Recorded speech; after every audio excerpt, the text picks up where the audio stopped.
Jóvenes estudiantes, muy buenos días y bienvenidos al curso de Historia del Perú.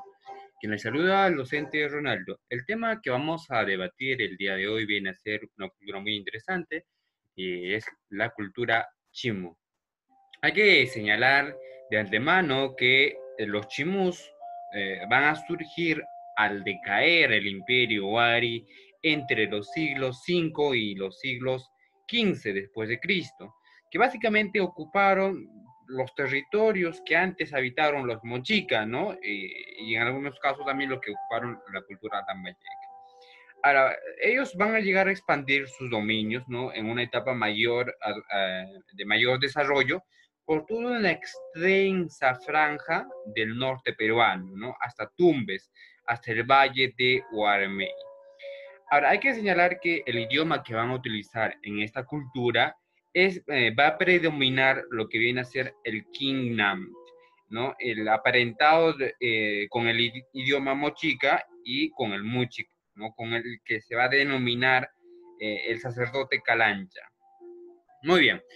Como les había señalado, es importante conocer de antemano cuál es el origen de esta cultura. Hay que señalar que la cultura chimú se va a formar de la fusión de la cultura mochica y de la cultura lambayeque. Ahora, los chimús, obviamente, en ese contexto, se van a basar, pues, la fundación de su civilización en un mito, ¿no? Que narra cómo a través del mar vinieron dioses en embarcaciones para poner orden al reino. El dios que, pues, habría venido era Taicamano, ¿no? Ahora, el cual pues va a gobernar a los pueblos de la costa norte del Perú hasta su muerte. Entonces, de esa forma, hay esa concepción de cómo se hubiese originado la cultura chimú. Respecto a lo que viene a ser su ubicación geográfica, básicamente la cultura chimú se va a desarrollar en el actual departamento de La Libertad, o también conocido como Trujillo, ¿no? Entre lo que va entre los años 900 después de Cristo hasta 1470 después de Cristo, ¿no? Que abarca básicamente la parte norte del Perú, como podemos observar en el mapa. Toda esta zona lo va a ubicar la cultura chimú, siendo su sede principal o su capital lo que viene a ser pues Chan Chan.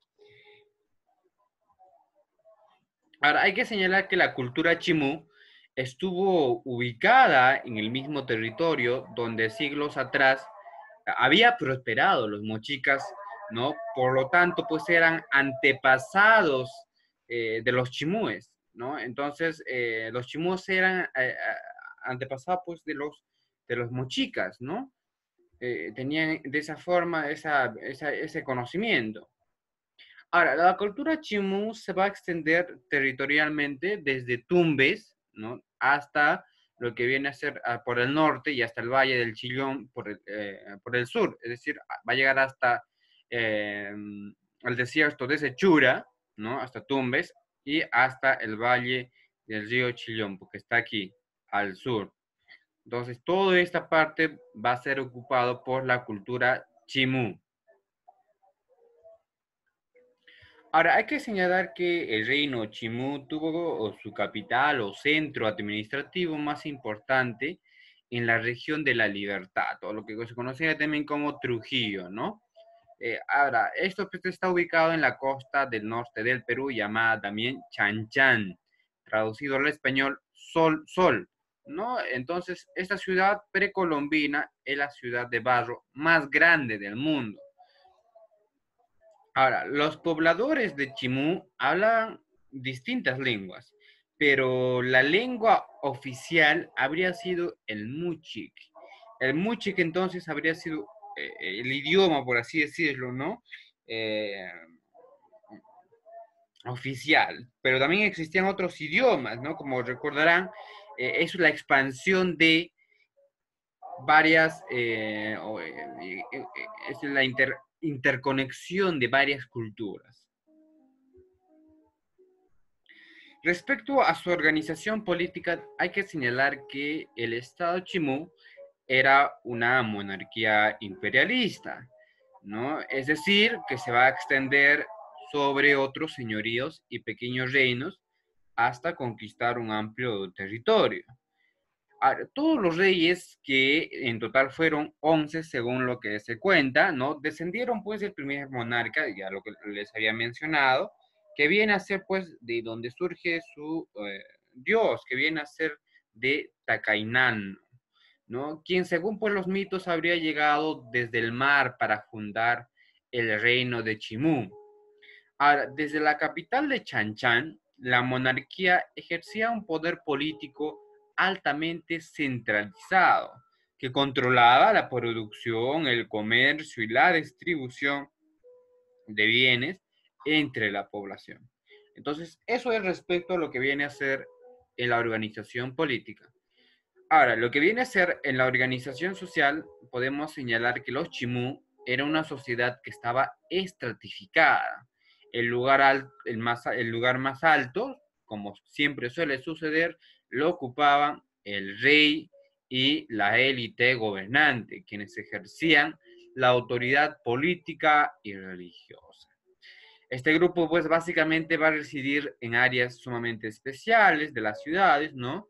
Los cuales estaban separados por murallas del resto de la población, ¿no? Entonces vivía podríamos señalar que los chimús como clasistas, en cierto modo.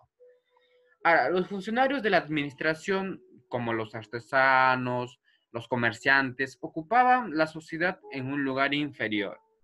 También residían en las ciudades, pero separados de la nobleza. Es decir, no se podían mezclar los altos funcionarios con los de la sociedad inferior, ¿no? Entonces, estos, como lo señalaba, en último lugar ocupaban pues los que estaban los pescadores, campesinos, quienes vivían pues en las áreas periféricas y en pequeños poblados cercanos a las áreas de cultivo.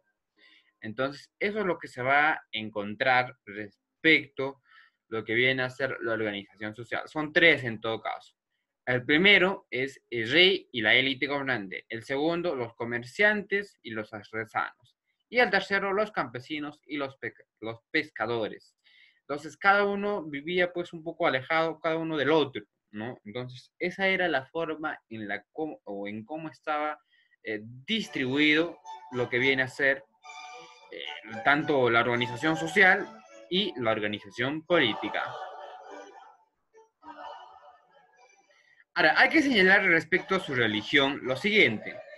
Los pobladores de la cultura chimú adoraban bastante lo que viene a ser a la luna, debido a su creencia que influía sobre el crecimiento de las plantas, las mareas y también a su utilización como mercador del tiempo, ¿no? Creían pues descender de 4 estrellas, de las 2 mayores descendían los nobles y, y la gente común de las otras 2. Entonces, esa era la forma o la concepción o la cosmovisión en la cual ellos creían, ¿no? Ahora, creían además que el alma de los difuntos iba hasta la orilla del mar, desde donde era transportada por los lobos marinos hacia su última morada en las islas, ¿no? Entonces, ahí vemos, por ejemplo, ¿no? Es una imagen que representa básicamente algo simbólico, ¿no? De lo que viene a ser el transborde, ¿no? De lo que viene a ser el transborde de las almas. Entonces, eso es respecto a lo que viene a ser a su religión. Ahora, lo que viene a ser respecto a las actividades económicas, hay que señalar que la capital de la cultura chimú fue Chanchan, ¿no? Porque se encuentra pues a uno de los más secos desiertos de la costa. Sus pueblos habían ideado pues un sistema de riego que es muy complejo, que va a permitir de alguna u otra forma irrigar los campos, ¿no? De cultivo y tener un mantenimiento de jardines durante casi todo el año. También fueron hábiles artesanos produciendo una gama de cerámica y una gran cantidad de objetos metálicos que están intrincados en oro, plata, cobre que incluyen cuchillos, recipientes y joyería, así como textiles diversos y algunos decorados con plumas de colores. La agricultura fue una de las principales preocupaciones, sin lugar a duda, donde van a construir muchos kilómetros de canales de riego, incluyendo canales entre valles para poder expandir el área de cultivo. Un largo canal fue construido del río Chicama al norte con el fin de irrigar tierras de cultivo cerca de Chanchán, porque recordemos que Chanchán venía a ser pues una zona desértica. Entonces, hicieron este canal para poder producir, ¿no? El Chanchán está ubicado en el valle de Moche. Eso respecto a lo que vienen a ser las actividades económicas. Respecto a la arquitectura, el sitio arqueológico de la cultura se caracteriza básicamente por muros muy altos, algunos de los cuales son de 26 metros de altura, que encierran cada una de las 11 ciudadelas, ¿no? Entonces aquí podemos ubicar lo que viene a ser en esta imagen, ¿no? Los muros que van a cerrar a la ciudadela. Junto a la Huaca Pintada, Huaca del Dragón, Chanchán, la más grande pirámide escalonada que se encuentra en el norte de la ciudad, formaba el grueso de la arquitectura monumental en el sitio. Ahora, están dispuestas pues de la manera muy similar, a pesar de las diferencias de tamaños, se van a caracterizar por tres tipos de estructuras. En forma de U, ¿no? Audiencias, ¿no? Almacenes y pozos. Entonces, esas van a ser las tres arquitecturas las cuales van a destacar. Ahora, en términos generales, lo que podemos señalar es que los muros del sitio, de los largos pasillos, pasadillos, tortuosos y sinuosas, y entradas pequeñas, muestran cómo meticulosamente cómo el régimen controlaba el flujo de personas dentro de los recintos. Eso es entonces lo que viene a ser respecto a la arquitectura. Su cerámica, la cerámica Chimú, cumplieron pues dos funciones. Básicamente van a cumplir dos funciones. Uno como recipiente para el uso diario o doméstico y el otro para el uso ceremonial, ¿no? O para ofrendas de los entierros.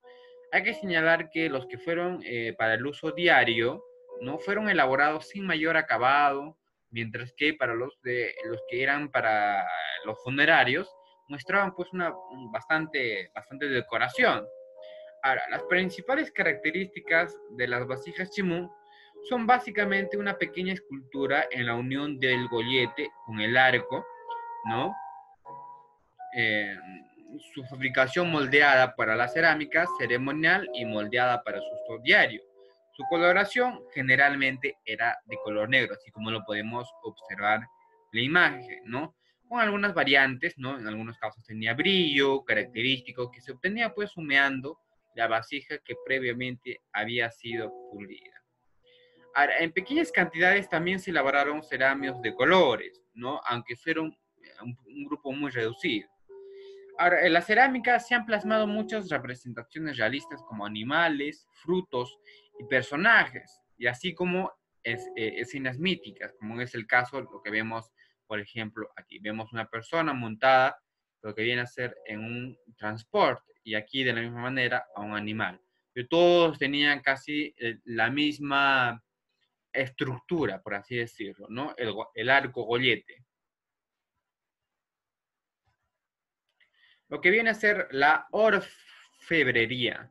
La cultura chimú fue la mejor exponente de la orfebrería y la metalurgia de toda la región costeña del Perú, donde sus artesanos van a dominar mucho las técnicas utilizadas para modelar el oro, la plata y el cobre, y las más diversas aleaciones. Y justo en la presentación son las imágenes que podemos observar en pantalla.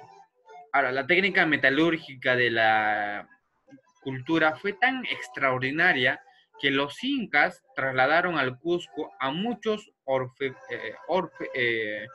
orfebres chimúes, ¿no? Para que pudiesen enseñar el arte de labrar los metales a sus similares cusqueños. Es decir, fue tan bueno que fueron necesarios para poder inculcar, para hacer.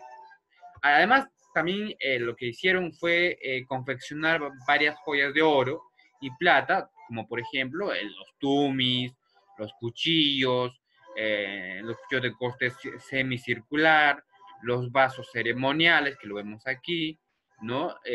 Las ojeras, ¿no? Que está aquí, y la máscara que está aquí, todo en fino oro, pues en incrustaciones de turquesa, lo que vemos, por ejemplo, en este caso, ¿no? Todo en incrustaciones de turquesa, todos tienen incrustaciones de turquesa. Entonces, eso es lo que viene a ser respecto a la orfebrería. Ahora, respecto a la textilería, debemos señalar que el hilado consiste en la práctica manual, ¿no? Y elemental de unir un conjunto de hilos pequeños para poder lograr un hilo largo y continuo.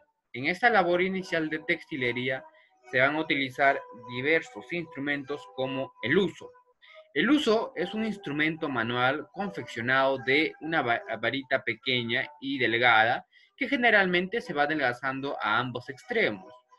Se le emplea junto pues a un tortero o un piruro, ¿no? Que se inserta en la parte inferior para que haga contrapeso. Ahora, los chimus también van a confeccionar telas, gasas, brocados, bordados, telas dobles, telas pintadas, etcétera.